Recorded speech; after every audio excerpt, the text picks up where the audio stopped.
All right, let's jump right in. Today, we are diving headfirst into one of the most intense and fascinating battles in the history of ideas, the battle for truth itself. We're going to see how our whole concept of knowledge has been completely torn down and rebuilt over the last couple of centuries. It's the big one, isn't it? What is truth? For a long time, we thought we had a pretty solid answer. But as we're about to see, the answer to that question has been challenged, twisted, and totally transformed, especially once we hit the modern era. So here's our game plan. We're going to start with what's called the crisis of reason. Then we'll jump into the 19th century, this amazing time where science was promising total certainty while philosophy started planting some serious seeds of doubt.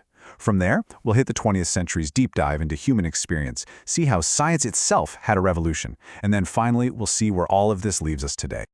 Okay, so our story really kicks off with a crisis. See, the modern world was built on this incredible, almost religious faith that human reason could figure anything out. But then, contemporary philosophy came along and started poking holes in that idea, asking, hey, is reason really the superhero we think it is?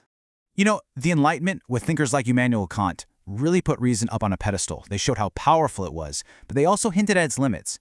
Kant basically said our minds are great at understanding the world as it appears to us, but we can never really know things as they are in themselves. Now, that was a tiny crack in the foundation, and the thinkers who came next were about to take a sledgehammer to it. This is where things get really wild. The 19th century becomes this incredible battleground for ideas. In one corner, you've got the rise of science, promising absolute, objective, undeniable truth.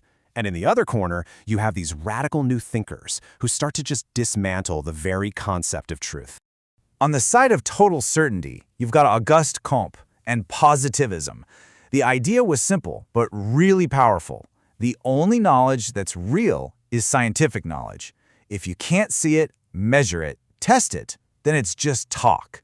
This was like the peak of confidence that science could and would explain everything. And then you have Nietzsche. While Comte is building this perfect temple to scientific fact, Nietzsche shows up with a philosophical bomb. He says, wait a minute, what if what we call truths are just really old metaphors? Stories we've been telling ourselves for so long that we've completely forgotten they're just stories. It's an explosive idea. So look at this, it's two totally different worlds.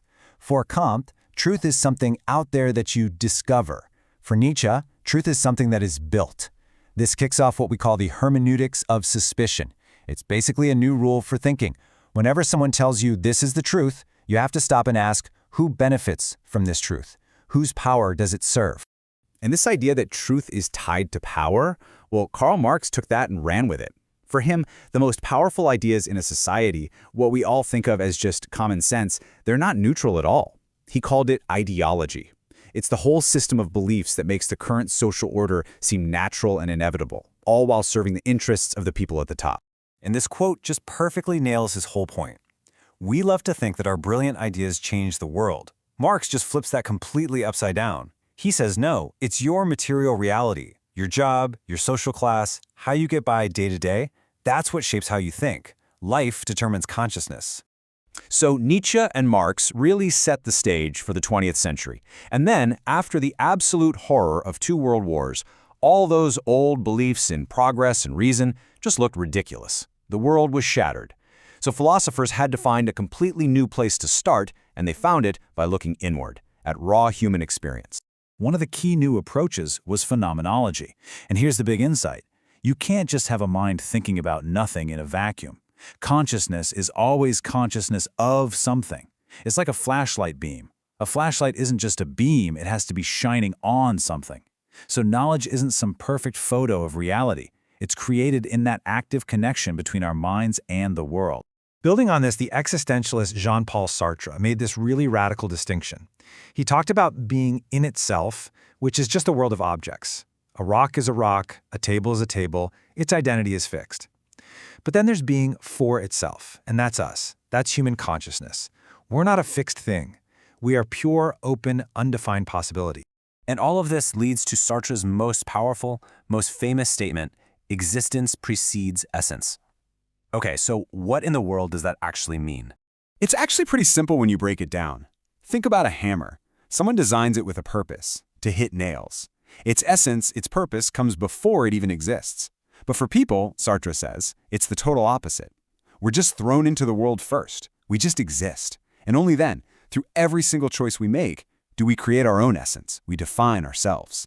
Now, as the existentialists were focused on individual freedom, this other group, the Frankfurt School, was asking a really disturbing question about society as a whole.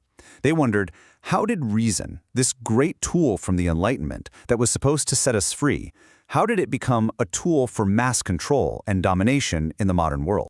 Meanwhile, over in America, a completely different idea was taking shape: pragmatism. The pragmatists basically dodged the whole debate about what's really real. They came up with a very American standard for truth. Does it work? Is it useful? For a pragmatist, a belief is true not because it mirrors reality perfectly, but because it helps you get things done. So you might be thinking, okay, philosophy gets messy, I get it. But at least we have science, right? Just the facts? Well, the crazy thing is that in the 20th century, science itself had a massive crisis of confidence that forced it to completely rethink its own foundations. The historian Thomas Kuhn came up with this game-changing idea of a paradigm. He showed that science isn't just this neat, orderly process of adding one fact on top of another. Instead, scientists work inside these huge frameworks of shared beliefs and assumptions, paradigms. And real progress often happens when one of those paradigms gets completely overthrown in a violent revolution. And this is the perfect example. For over 1,000 years, the paradigm was that the Earth was the center of everything. That wasn't just a theory, it was the entire rule book for how you did astronomy. The Copernican revolution didn't just add a new fact, it threw out the entire rule book and wrote a new one. That is a paradigm shift. And that brings us to right now. After this whole crazy journey, where have we ended up?